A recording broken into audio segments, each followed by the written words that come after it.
This is Tall Tale TV, your podcast for sci-fi and fantasy short stories. Minor Orbit, written by Jason P. Burnham, performed by Chris Herron. 3,000 habitable planets in the known universe, and I'm stuck on the only one without object permanence. Well, I'm not technically on it. If I went down there, I too would forget you as soon as you left my field of vision. Fortunately, I am safe in orbit, monitoring, tasked with landing party communications. And every time I stop talking, they panic. Do you have any idea how overwhelming a planetary absence of object permanence is to your senses? Do you know how noisy their feed is? I imagine that my job hazards equate roughly to living in a poorly kept senior living center on Earth. The volume on the TV is so loud you can hear it before you knock on the door. So loud that it drowns out the doorbell when you do push it. An entire planet suffering from early onset pseudopresbycusis. On the other hand, when I used to visit Granny, I do not remember her having an existential crisis every time she could not hear me. Usually more of a, "Huh?" or "What was that?" Granny definitely never thought she had been abandoned by everyone and everything she ever knew in some cruel conspiratorial plot to murder colonists for forsaking Earth.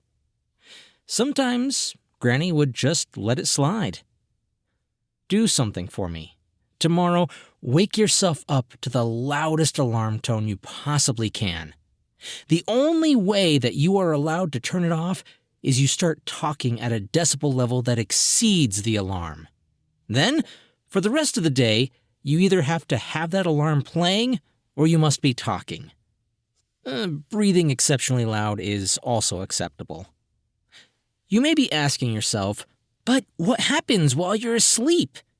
Good question. White noise machines. On loud. Your follow-up question is probably something like, why don't you just play that all the time? Then you won't have to talk. And if you think I did not try that, you would be wrong. A lot of problems pop up while I sleep. Way more than can ever be addressed in a wake cycle. All I have time to do is fix the mission-critical issues that are urgently or emergently life-threatening. Earth is trying to work on a solution to automate some of this stuff, but I do not have the time or resources to work on that and keep everything calm. At first, I tried to do it at night instead of sleeping, but after a few weeks of that and the loss of a quarter of the colonists, I had to put an end to nighttime programming. What exactly is it that I do all day? Picture yourself as the parent of several thousand children who are language fluent and mobile, but forget literally everything else. You should be exhausted just imagining it. Did you remember to water the life-sustaining crops you planted yesterday? No? Better do that again today. Did you remember to turn off the stove? Did you remember to put away the food you cooked? Did you remember to wipe your butt? Did you remember to upload all the energy conversion efficiency logs so I can monitor whether you are going to be able to keep the domes warm enough to survive the night cycle?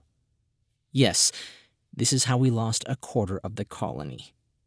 I have to go. Alarms. Space Babysitter, PhD, signing off. Jason P. Burnham is an infectious disease physician and researcher. He loves many things, among them sci-fi and speculative fiction, his wife, son, and dog, metal music, Rancho Gordo beans, and equality, not necessarily in that order. You can find him on Twitter at EndGallon, or his website, moparandgallon.wordpress.com. His short fictions appear in Strange Horizons, Constellary Tales, Metamorphosis, and The Colored Lens. Hey guys, just a quick heads up. I'll place those links that I just mentioned into the description to make it easier to find the author. I absolutely love the concept behind this piece of flash fiction. Ever since I learned the fascinating story behind Patient HM, the unfortunate man who couldn't remember, I have always wondered what kind of hell it would be like to live like that. And while this piece takes a humorous view of a similar condition, it really piqued my interest. Memory is one of those topics that I am just fascinated by. I also really enjoyed that it was from the perspective of the lone individual tasked with taking care of hundreds of patient HMs, an utterly different type of hell. But if we learned anything from the great Sir Terry Pratchett, we have to laugh at the horrible things in life.